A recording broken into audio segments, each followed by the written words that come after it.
Brooks, just kind of take me through that 2-3 pick of last night and how it all kind of went down for you. Yeah, Kirk, what a crazy night for the Texans. It's easily the biggest trade on draft day for the franchise, and talking with other people around, just in its context in Houston, probably the biggest draft day trade since the Oilers traded up for Earl Campbell. Wow. It's just the one of the contexts around this scenario is the Texans the last couple of years have just been mired in just a couple of miserable 4-win seasons, and you're going into a process here with a general manager in Nick Caserio, who is on his third head coach in 3 seasons with the Nico Ryans. And throughout the draft process, it had been clear that there seemed to be a tier between the two quarterbacks. A tier between the pool of quarterbacks, correct, I should say, with Bryce Young, C.J. Stroud, and then the rest. And there was never any indication to me that the Texans didn't like Bryce Young, didn't like C.J. Stroud.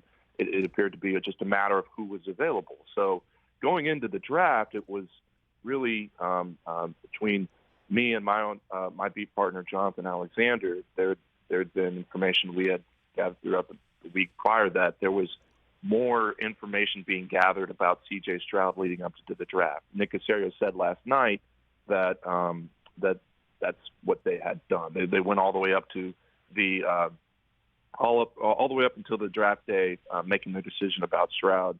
And I think some of the silence kind of circulated about what exactly they were going to do. And of course, convention says at number 2, you're going to have to make your choice between one of the top quarterbacks available or the best non-quarterback available. And they decided, why not both? And it was a stunning move to all of Houston. They had a huge draft party at a place called the Miller Outdoor Theater downtown Houston, and the place just went bonkers. We had several reporters there, and there are videos there just showing Houstonians react to that. And there are analytics that I've seen that evaluate draft picks. There's also obviously the Jimmy Johnson chart that shows what the Texans gave up may not match the exact value of what there is, and that's certainly a debate to be had. But for the Texans to bring in one of the top quarterbacks, some might argue a 1A to 1B to Bryce Young out of this draft, and a defensive player that, in the defensive-minded DeMeco Ryans, who engineered the best defense in the NFL last year. This is a team that's plugged in 2 significant upgrades on a team that should be much better than it was last year. You've energized not only the team, but the fan base around it. I mean, this is an organization who has seen visiting fan bases outnumber their own at home far too many times in the past couple of years. And it's significant to think about Caserio in the context that he can't guarantee that he would be in position to draft whoever it would be next year. They've now, he's been defined by his trades.